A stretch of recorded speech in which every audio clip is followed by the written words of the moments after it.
Hey everyone, I hope you had a nice long weekend. Here is a compilation of some of my favorite videos to enjoy. Happy Easter. Story number 1. What do you mean it's 5 minutes from the station? I've already been walking for 10 minutes. 10 minutes? Where are you now? I don't know. That's why I'm calling. There's a convenience store. It's called Y-Mart. Y-Mart? Koki, that's absolutely in the opposite direction. For now, just go back to the station. Huh? What a bother. But that was when something caught his eye. It was a strange straw hat on the road. Yeah, for now I'll stop by the convenience store and then go back. Well then. So, why are you here? Oh, big brother, even though it's been so long, you're so cold. Stop that, it's disgusting. I'm asking why you're here.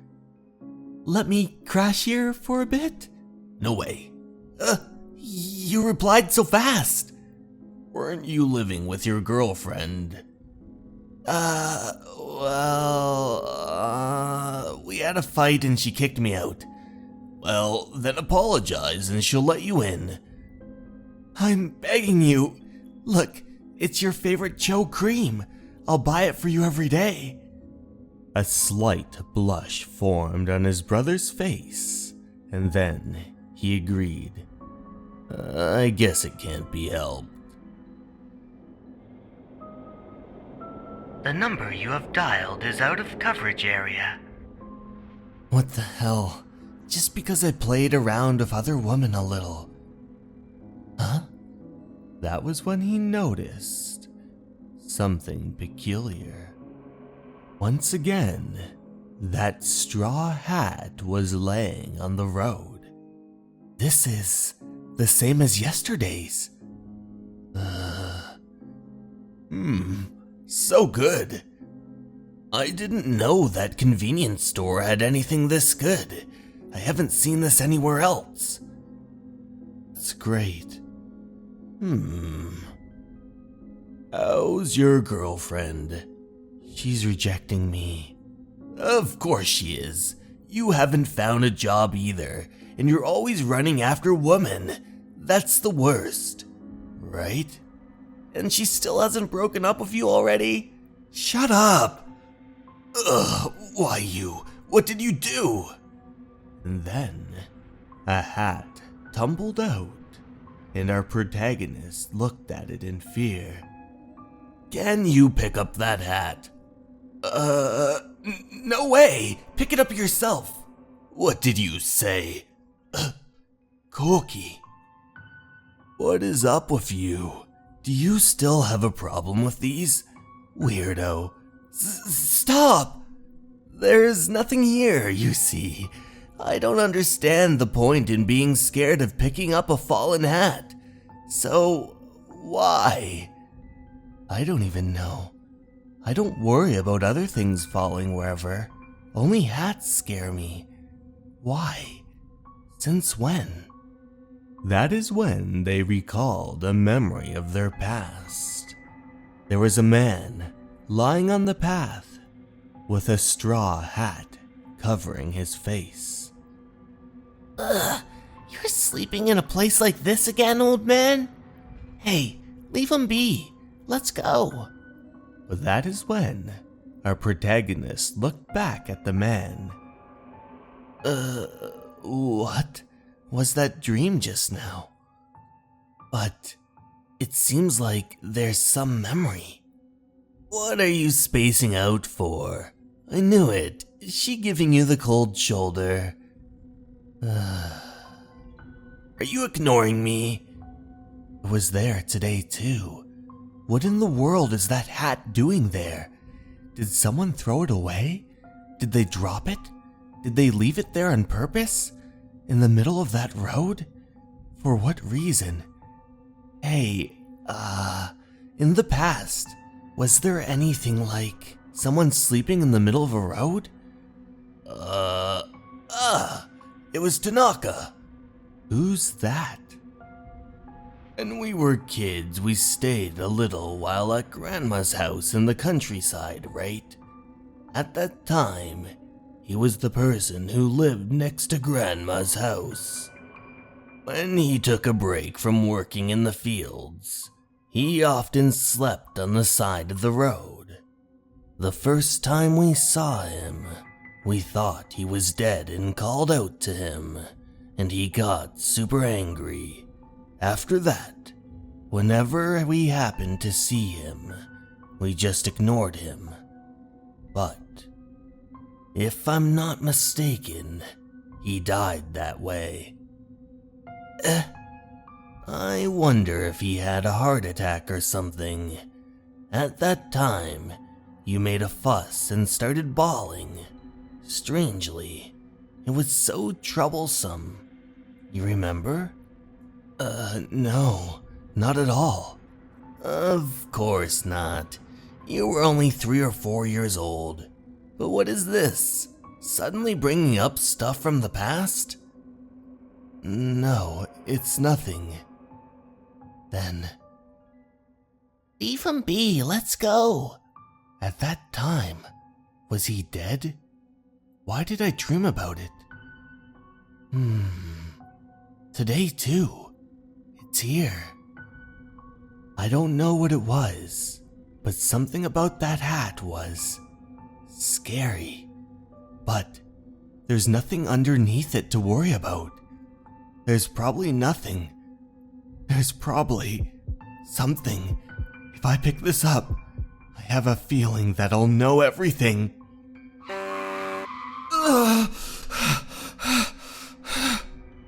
The truck went right over that hat and flung it into the air.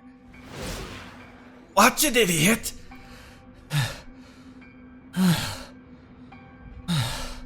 What the hell? There wasn't anything in particular at all. The hat, did it fly off somewhere? In reality, this is how it is. Silly. What in the world was I so afraid of up until now? Yes. Koki?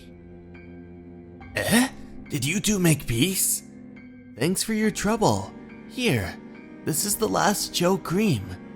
From now on, you'll have to go buy them yourself. I remember. I'm certain. It was the first time Bro and I saw that geezer. It can't be. Is he dead? Are you alive? That was when I saw his sinister bloodshot eyes. The two of us screamed at the top of our lungs as he yelled at us. Don't wake me up, you brats! That's right. The geezer under the hat had a face like a demon. I got scared after that. What are you laughing at? It's nothing. You're still as cute as ever. I had to look at my bro's gross face this whole time. Were you really at your brother's place? It wasn't a woman's. I told you. It's true. Shall we call my bro right now then? In the end, I never figured out what was up with that hat. But it's probably because I saw it that I remembered things that happened in the past. But that was when I saw a horrible sight. It was that straw hat with the ribbon tied around. Why? Why is it here? What's wrong? Were you carrying that hat? Hat? I'm not seeing any hat. Huh? No, it's here, isn't it? This hat. As he picked up the hat, he remembered that memory once more. I was wrong. Hey, leave him be, let's go. That day, I turned around. If I take this off, I'll definitely see that scary face again. But I'd better run away as soon as I take it. And so, I took off the hat and his eyes were lifeless, black, and his mouth open. I couldn't believe my eyes. Ugh! Koki, what's wrong? A lifeless face, more frightening than any angry face. Why did I take off that hat? I have to forget. I didn't see anything. I didn't take the hat off. Time passed, and a group of ladies discussed that they remembered a man who hadn't come by recently, a man who would always buy the Cho creams every day. They explained that that person, every time he came, he would always stop and look at the middle of the road, and how they thought that he probably saw that hat. They explained that 2 or 3 years ago, a little girl was sent flying by a runaway car, and the hat she wore fell over there. Ever since, every once in a while, someone would see the hat over there. They explained that the both of them had seen it too, and that the girl ended up following that man ever since then, and that was why he hadn't come by to buy those Cho creams. They thought that maybe he had gotten possessed, but that day... Ah, welcome. I wish I had left it alone. I wish I had never stopped to look. Is this a dream or reality? Is this a dream? Someone wake me up!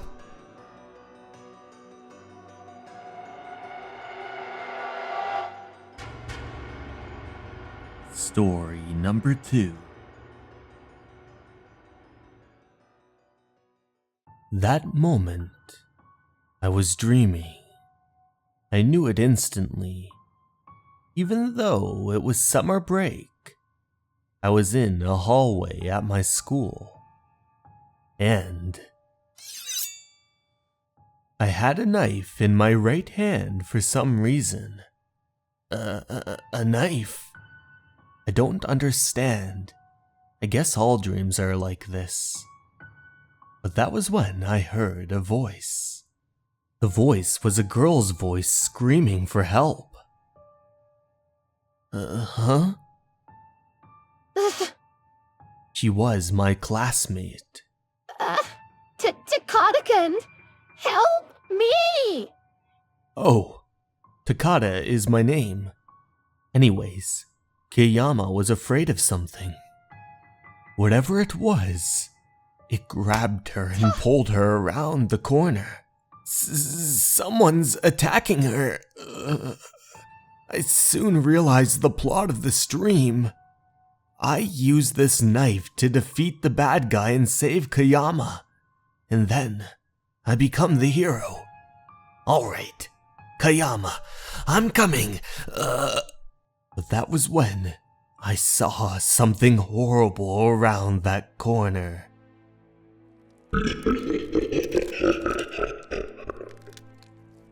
Some gargantuan creature in a suit had my dear friend in his grasp, pulling her head from her neck as it snapped and creaked with each breaking bone. She begged and screamed for help. It was not human. Kiyama's neck was stretched abnormally. It was trying to rip her head off. I immediately became scared, and my desire to fight faded away. It doesn't matter, right? It's just a dream. But she continued to scream my name in agony. Please! Takatakan! And then... the blood splattered against my face, and her dismembered head fell to the floor.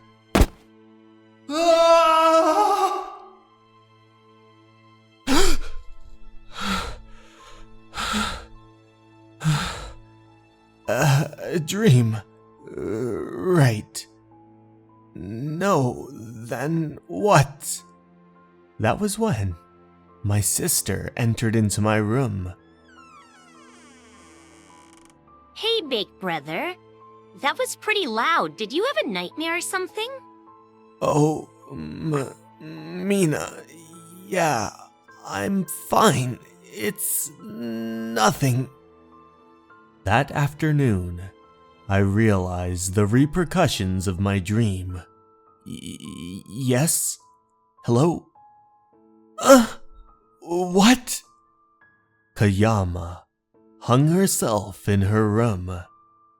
She apparently died without leaving any last words behind. There was no real reason at all. Did my dream show me the future?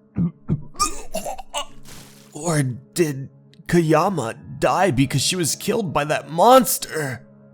Then, if I saved her in my dream, maybe she... No, that's just stupid. This is pure coincidence. After that, I never had that horrifying dream again. See? It was just a coincidence. But then, a week later, I found myself in a new dream, back in that same school hallway, and I saw it again. But this time, he was tearing my sister apart. Holding my little sister as she begged for me to save her. It hurts. Brother, help me. And then...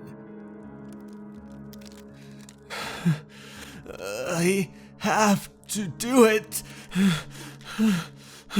I must save her. But I was too late.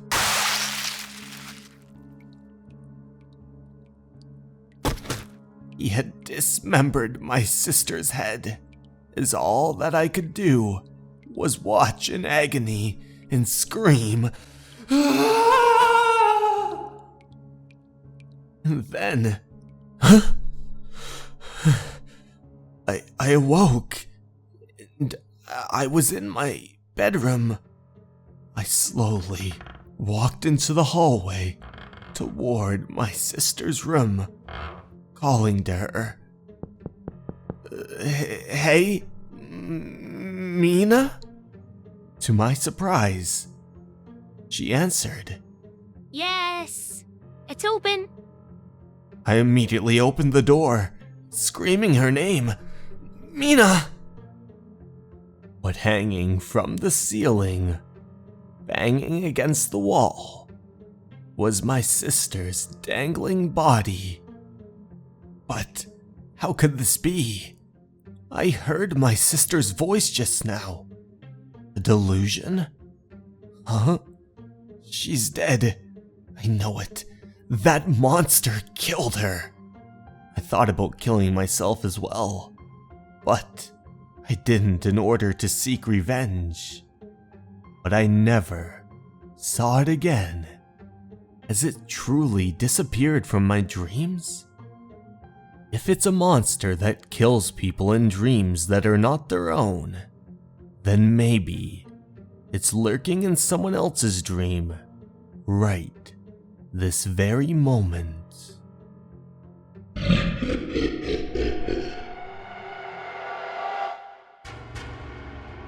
Story number 3. Our narrative begins as our main character takes a straight edge in hand, positioning it carefully against a towering pillar to gauge his own height. With precision, he proceeds to record this measurement, marking it meticulously. It is at this moment that his father makes an appearance. Descending from the stairs above, he speaks. Morning, Toma. You're really into doing that every morning. Not like you'll grow much in a day, though. But I am growing. I'm a whole millimeter taller than yesterday. Then I guess soon enough, you'll be taller than me. Oh yeah, I'll catch up to Dad soon. However, it is at this juncture that he observes a mark positioned at the pinnacle of the beam. Huh? Why is there a mark up there? It's way taller than Dad. Toma, for breakfast, do you want 1 or 2 bottles of milk? 2 bottles! Oh well, I'm sure it's just a coincidence that there's a mark there. The following day, much to his dismay, he discerns yet another mark positioned even higher up on the beam. No way, there's another one today. Toma, for breakfast, how much milk? There is. Toma! Someone else here. Once again, he carries on with his usual routine, but this time, a pair of legs descend the stairs, legs that are unusually long. As they extend further, an elongated body follows suit. He stares in complete and utter horror, unable to believe his eyes. And then...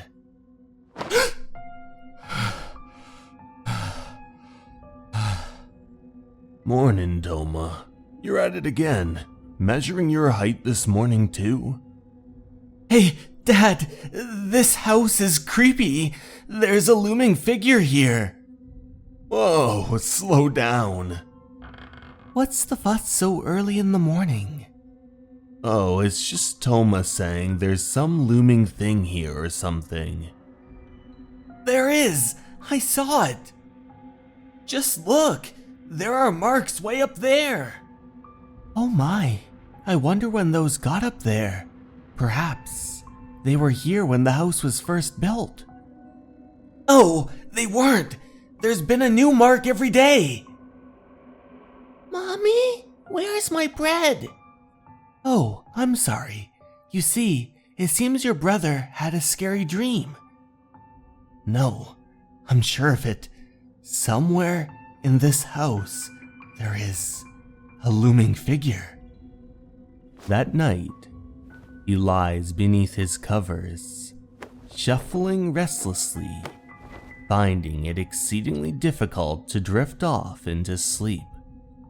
I need to go to the bathroom, but I might run into that thing.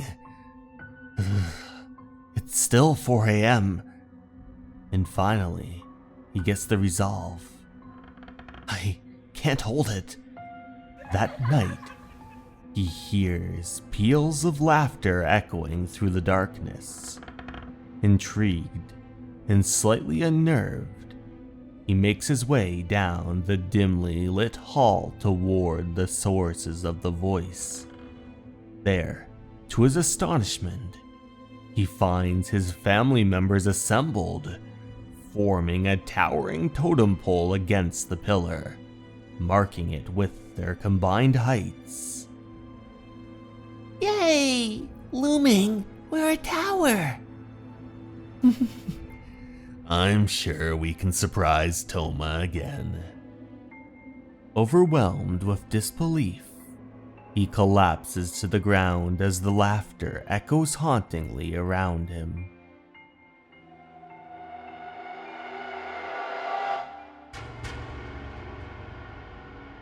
Story number 4. It's almost afternoon already. No visitors again today. Well, it is a weekday. I work at a small library in the sticks. We don't see many patrons, so it's not that unusual that the place is empty at this time of the day. However, a certain someone always shows up right about now. Ah, there he is. We refer to him as the Bookworm. We never hear him come in, but before we know it, he's in here, on the other side of that bookshelf. Well, he can't be mortal. I've been told he's been showing up for a long time, probably for at least 50 years or more. He just reads books all the time. It's fine though, he seems rather harmless. Judging by the way he looks, I would say he's in high school. I wonder what that school uniform is from. There's no way what she's saying can be true. He can't be over 50 years old. Bare, slender fingertips. He turns the pages carefully. He seems sort of sickly and delicate. Rather than making me afraid, there was something about him that drew me to him. I wonder what he looks like. I can't see from here. I have to sneak up on him, softly but quietly. I peered around the corner. But I wasn't quick enough. His book just flopped to the floor and he disappeared without a sight. My colleague merely laughed at me. "You can't. It's impossible. I've tried to get a look at his face a ton of times. Once you turn the corner, he just disappears in the blink of an eye." Well, I guess he's shy. Well, young people that love reading are mostly timid and subdued. I'm sure he's an unattractive kid with glasses and a face full of pimples. Huh? You really think so? Anyways, I'm going to use the computer in the office. Let me know if you need anything. I looked high and low about the library, but I could not find him. Later at my house, my mom interrogated me. "Naomi, what do you think of this man?" "It's fine, I don't need an arranged marriage. Just take a look. You should really listen when your mom is talking to you. He's working at that company, you know. The one that's really solid. These men aren't usually very easy on the eyes. His hands are rugged too, and they're growing hair. Not like the bookworm." I found myself reading a book into the night. I like this book too. Quite a bit actually. I placed the book next to my pillow and fell fast asleep. The next day at work, "I'm gonna use the computer over here." "Okay, sure." I peered over and I saw him. He's here again today. I sat there until I finally made up my mind and mustered up the courage to speak to him. "So, you always come by here. You must really like books, don't you?" He flipped the page. I guess he didn't hear me, even though we're barely a meter apart. It's exasperating. I think it was at this moment that I started to harbor special feelings for the bookworm. I recalled the words of my colleague. Once you turn the corner, he disappears in the blink of an eye. So, as long as I don't try to look at him from that side of the shelf, it should be fine, right? I could just remove these books. Nakahara Chuya, Hagiwara Sakutaro, and Naka Kansuke. These slender-faced authors crossed my mind. I couldn't believe it. The bookworm's face. He was just beyond this. And through the bookshelf was a most wretched sight. His eyes plagued with all kinds of holes, his hair receding, crooked teeth, and a deformed face. Sweat dripped down my face and chills down my spine as I was unable to utter even a single word. I tried to back away, but his arm extended through the opening, clutching my head with an inhuman amount of force. My upper body was like a spider caught in his web, as he used his otherworldly strength to tug me through the bookshelf. I used to have a pet hamster. The hamster had paper towels spread out on the bottom of the cage that it would flip like pages. I left the hamster alone, thinking it would get tired of it sooner or later. The hamster never stopped flipping them until it passed away. I figured it was just that sort of animal.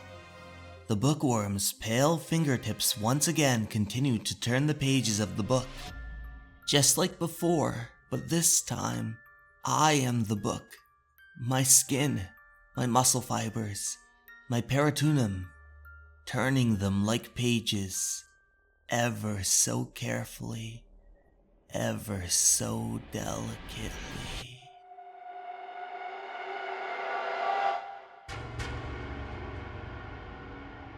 Story number 5. Our story begins outside of a house, down a dark hall, and inside a study, where a father sits, writing inside his diary. That's when he's interrupted by the sound of knocking. Dad, dinner is ready. I'm coming. He places his diary on the table and approaches his dear daughter.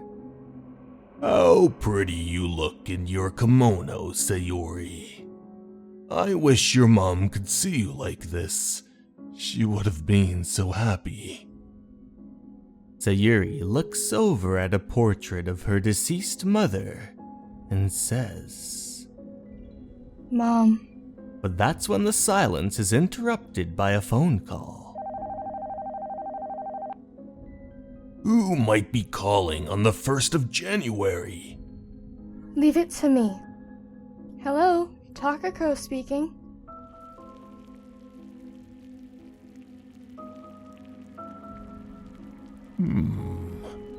This looks tasty. Dad, I'm going to the Shinto temple to meet 3 of my friends. Oh, can you wait till we finish eating this osechi? They are already there. I'll eat it later. Please, wait a bit. Here, it's for you. You're a Toshidama. Thanks, Dad. Be careful with this kimono. You won't be able to walk like you're used to. Fine. See you tonight, Dad. The door slammed behind her, but something wasn't quite right with her father. His face formed a sinister glare as the food lay uneaten at the table. Sayuri! A young man with glasses and raven black hair waves to her. Suichi-kun! Does your father suspect anything? No, it's alright. He bends down toward her, giving her a kiss on her cheek. But little does she know, her father was tailing behind them, watching as she grabbed onto that man's arm, and the two of them walked together with their arms linked. The father did not seem happy. I'm back. Dad, sorry it took so long. Dad? Dad, are you angry? Answer me, Dad. She opens the door to his study, calling for him. Let's eat the ostrich together. Dad! But as she enters into the room, she notices no one's there, and a note lay on his table that read, Sayuri, I've gone to express best wishes to your aunt and uncle. Signed, Dad.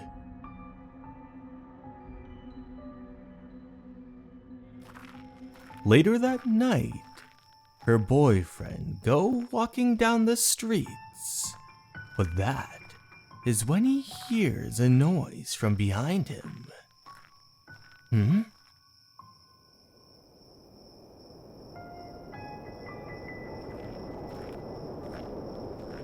My imagination. Then, as he looks to the side,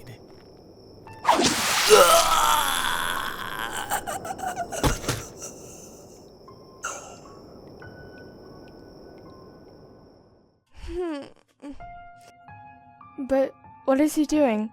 I'm going to bed then. Oh, strange, the light in the room is left on. What a scatterbrain.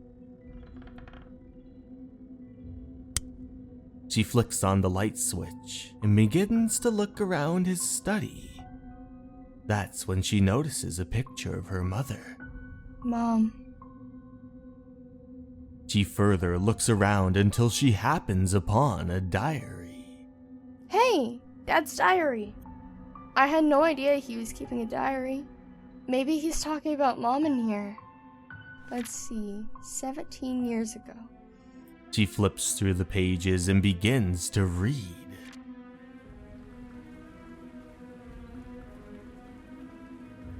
"10th of July, the 43rd year of the Showa era. Rain. Chizue is still not in love with me. I would like to see her much more often, to be with her all the time. Therefore, I decided to give her a teddy bear with a small bug hidden inside. July 20th. Sunny. I finally succeeded in giving the teddy bear to Shizue. Now, I can always hear her voice. I listen to her in the morning, and in the afternoon, and in the evening. How happy I am." July 25th. Rain. I learned that Shizue has a boyfriend. My heart is so shattered that I decided to kill the guy. Sweat drips down Sayuri's brow as she realizes the horrible truth. August 5th. Rain. I killed the guy. I split his head open with a bill hook and buried his corpse behind the house. August 6th. Rain. I can't wait anymore. Time is passing and Shizue might have another boyfriend. I must hurry and make her mine. August 7th. Rain. I waited for Shizue after class. I drugged her and took her to my home. August 8th. Sunny. She yelled when I took off her gag. Therefore, I had to sew her lips together with a needle and thread. She calmed down. August 9th. Sunny. Shizue tried to escape. I cut off her leg so that she wouldn't try it again. August 10th. Sunny. Shizue had a fever. August 13th. Sunny. She is still running a fever. Maybe because of her legs? August 15th. Sunny. The critical period is over. Since she's losing her strength, I had to increase the perfusion rate. I would like her to get better. August 20th. Rain. Shizue crawled to the corridor and tried to make a call. Therefore, I cut off her arms. She will never be able to escape. She's mine alone. I love Shizue more than before, even if she's only a ball of flesh. I'm continuing with the perfusion so that she won't die. To think that I will always be with Shizue makes me so happy. July 24th, 44th year of the Showa era. Sunny. Shizue gave birth to a girl. I named her Sayuri. She drops the diary to the ground in disbelief, tears streaming down her eyes as she covers her face with her hands. She looks at the book and continues to read some more. I've made up my mind. I'm going to raise Sayuri on my own while keeping Shizue hidden in the secret chamber. The secret chamber? She reads on. The keyhole is on the bottom right shelf. She pulls out a book from the shelf and sees the keyhole as written, and the key inside the red book.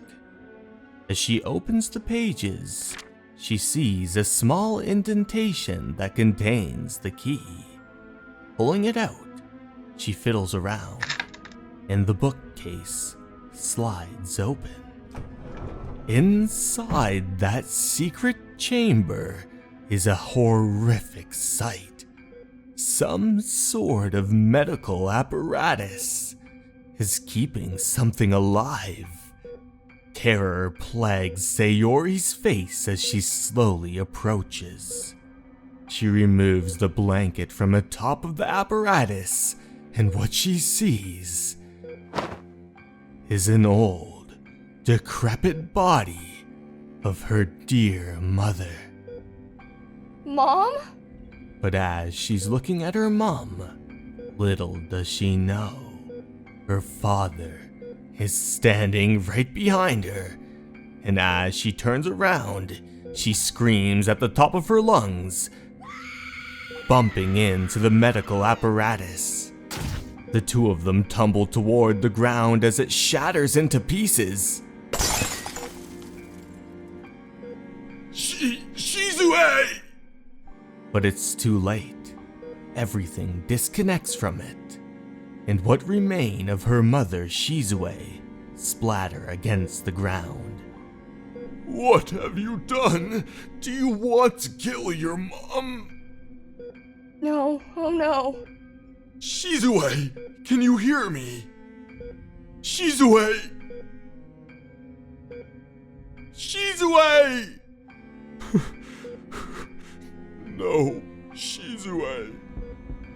She continues to crawl backward in fear, but that's when she stumbles upon another dead body.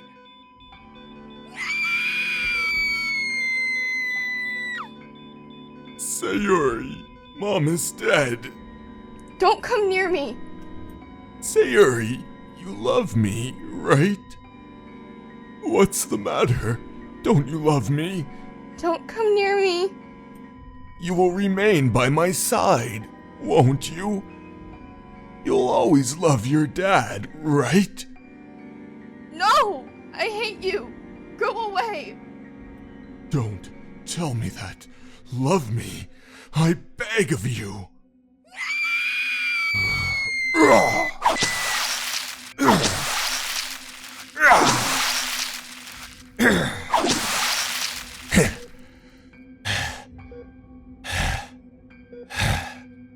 And so, just like with her mother, the father dismembers her limbs, and so Sayuri's mouth shut.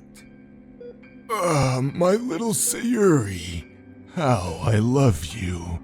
My darling, stay always by my side, please. What about your own dad? Does he love you?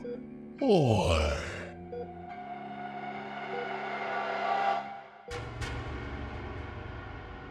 Story number 6. Good morning, grandmother. Good morning, Atsuko-chan. Good morning, Alexandria. Thank you for yesterday evening. It was delicious. You can come back anytime, sweetheart. Thank you. I appreciate that, Grandma. Have a nice day. What a really lovely girl.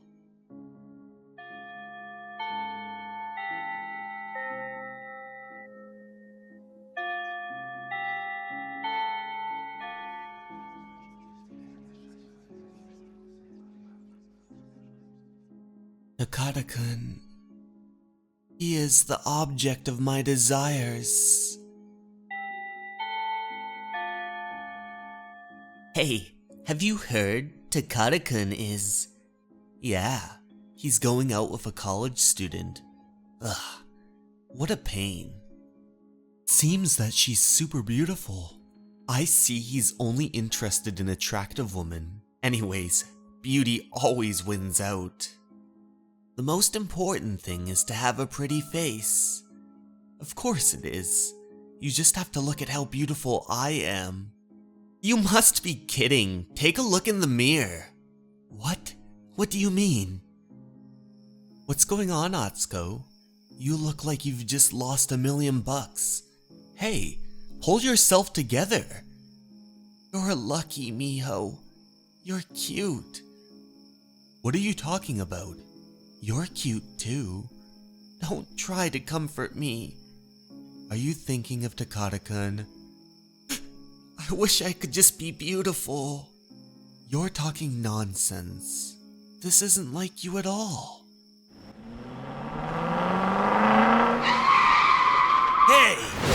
way! That's him! Takatakan. My Takatakan. Later that night, our protagonist was heading to some sort of location. But where? She made her way to a big building that read Hirata Beauty Treatment Center. She approached the center slowly while holding a business card in her hand. Then, opened the door and made her way inside. Good evening. I hope you don't mind, but it's my first time. Very well, come on in. I'm on my way. And so, she went down that long hallway and into the clinic. Inside the room await an old man who told her, "Sit down over there. So, my dear, you'd like to be beautiful, eh?" "Yes. Let's see. You're cute, though. You'd better off be staying the way you are." She put her head down in discouragement. "You want to become even more beautiful?" "Yes, I do." "Very well. As you wish. Bring me 5 million yen and I will turn you into an extremely beautiful woman." "What? I need 5 million yen?" "Yes. Give up on this operation if you don't have the necessary amount." If I have 5 million yen, I'll be beautiful. If I have 5 million yen. But her thoughts were quickly interrupted by the lights of a nearby vehicle. Huh? The vehicle slowly pulled to a stop. "Is that you, Atsuko-chan?" "Grandma." Her grandmother took her back to her private estate. "Grandma, I have something to ask of you." "Oh? What is it, my dear?" "Lend me 1 million yen. Please, don't ask any questions either." "But that's a huge amount. At least tell me what the purpose is for it." "I beg you, help me out here." "I can lend you 100,000 yen. "That's all right. Thank you. Thank you very much, Grandma." "Wait a bit. I'm going to fetch it for you." Atsuko slowly got up and approached her grandmother. And then her grandmother's lifeless body remained on the floor. There we go. That should be enough. Now I can be beautiful.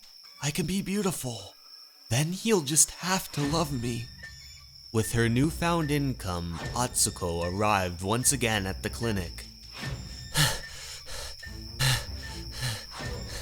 "Come in." "Oh dear, you don't look like you feel too well, miss." Operate on me. I have the money." "Does being beautiful really mean so much to you?" "I beg of you." "As you wish. I will operate on you."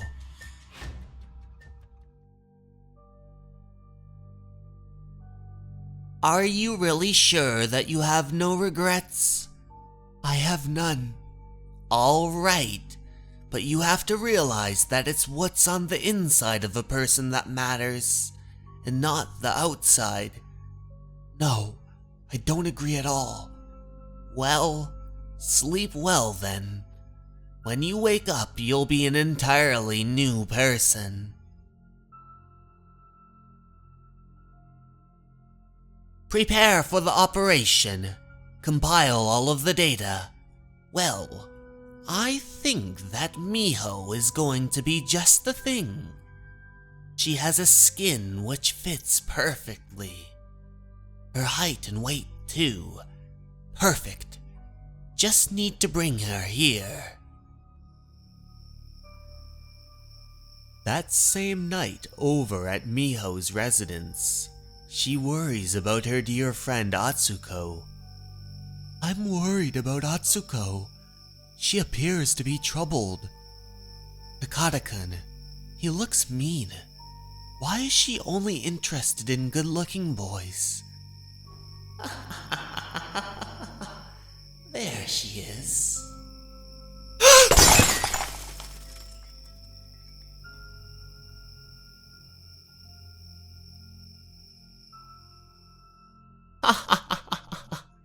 Here we are. Well, I can begin the operation now. Ah, yes, it will all go perfect. First, remove this, and then do this. Here we go. Here.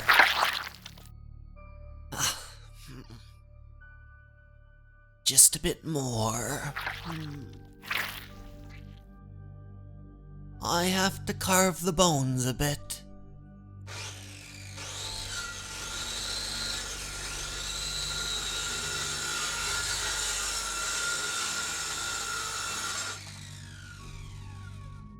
There, all done. I'll be able to begin the skin grafting now.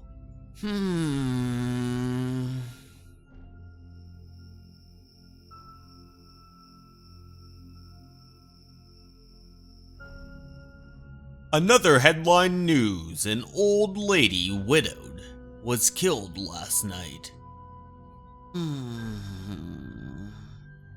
Oh, you've woken up. Don't make any sudden movements.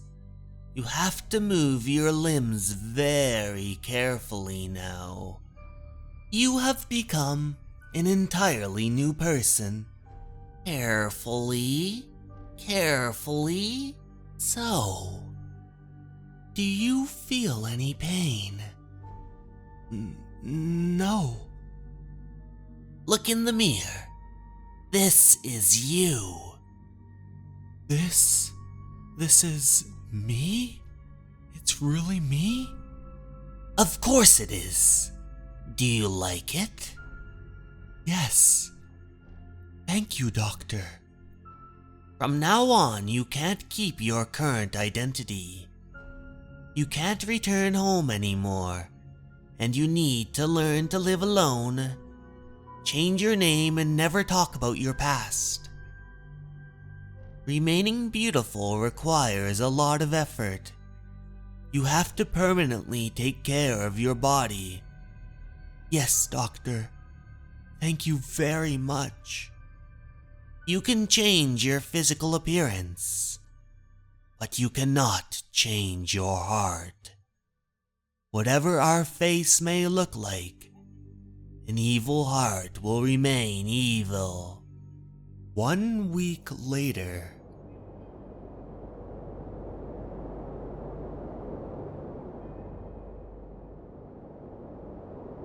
Hey, Takatakan, what are you staring at? Hey, Takatakan! Shut up! Do whatever you like. I'm off. I won. Takatakan belongs to me now. Takatakan and I have started living together. Cheers! Takatakan, you love drinking cognac before going to sleep. Yeah, or else I can't fall asleep.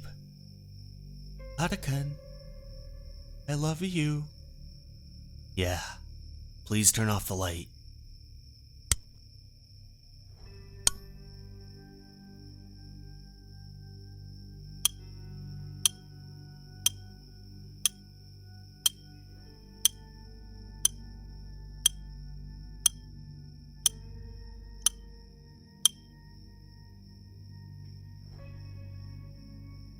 She might get worried if you come home late. Your girlfriend, that is. It's nothing. That girl may be beautiful, but she's boring. Besides, you're way better because at least we have fun together. You're so dumb. Isn't he coming home with everything I'm doing for him? So why? And why does he prefer her to me? You need another type of man. 'Cause surely your heart remained the same. I won't leave him to anyone. He belongs to me. I can't have him. No one can.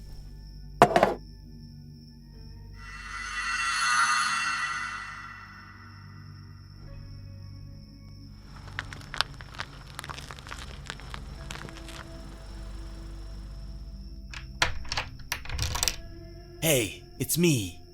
I'm home.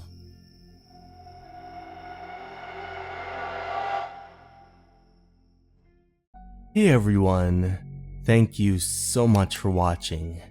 I'd like to take this time to give a very special thanks to my Patreons and YouTube members. Sarah De Jesus, Moto Surf, Leo, Dason Animus, Minue, Rich Harris, Andre Wolf, and Tanya M. Thank you so much for watching, and remember, you're important and you matter. Have a good night, everyone. Goodbye.